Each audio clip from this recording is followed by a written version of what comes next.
It's 5:01 a.m. here in New York. It is Friday, October 26th. Good morning. I'm Cheryl Casoni. Favorite day of the week. Good morning, everybody. Happy Friday. I'm Lauren Simonetti. Did you see the big earnings last night from technology? We're talking about them right now. Yeah. You've made it. Congratulations. Happy Friday. Yeah, man. Elle Duncan, Matt Berry alongside. The World Series took a night off to travel to L.A., but with all due respect to the Dodgers, the real headliner was in town at Staples Center. Yeah, and surprisingly, it actually wasn't the King who had the Lakers crowd chanting MVP. Let's take you. Yeah. Who was it?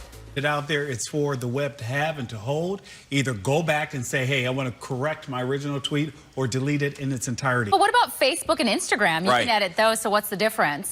I actually like this idea because sometimes, you know, you put in a little typo or grammar. So I'm not against it. I like the idea of this. Although if we were to add this feature, not were, I mean Twitter. Is there a way to show off your puppy? Your puppy's here. Oh, yeah. I have a Chihuahua in town. Slowly. Come on, I was hoping. Let's go. Come on. What's his name? This is Jen's mom. Bring him. Bring him. There you go. Stephanie's mom is here. There you go. There it is. We gets just his stepped back. 15 Domingo, I love it. Domingo. That's a meme right there. There you go. There it is. Nick wants to keep his hand. That's why he stepped back. Yeah, no, he bites. Don't touch him. There you go. Wave goodbye, Domingo. Slide up in Domingo's DMs. Hours after wrapping up Game 2, I would think that the Red Sox superstar would want rest and/or treatment. But Betts, well, he had the right idea. According to reports, Mookie Betts and his cousin had trays of food in a cart and served a group of homeless people who were outside of a Boston public library. Take a look.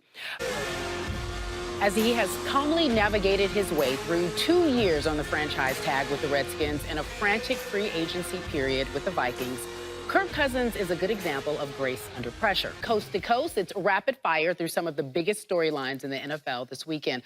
Up first, we just talked about it, Packers-Rams, Aaron Rodgers versus Jared Goff. The question for you, which quarterback has the better game on Sunday? Carly, in the Miami Herald this morning, they write, because they've talked to some federal authorities down there because of the Opelika postal facility. That's just the way the media rolls. I agree with you. Everybody has to have some responsibility in this. And there's an important part of reporting, which is that you don't speculate. No.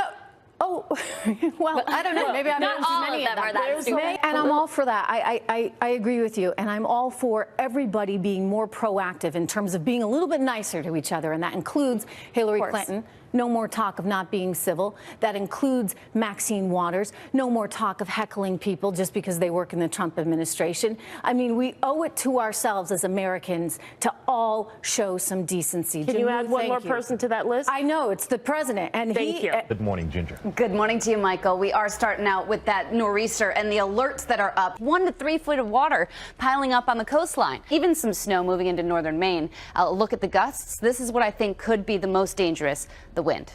Blake, your baseball game. Let me get to that.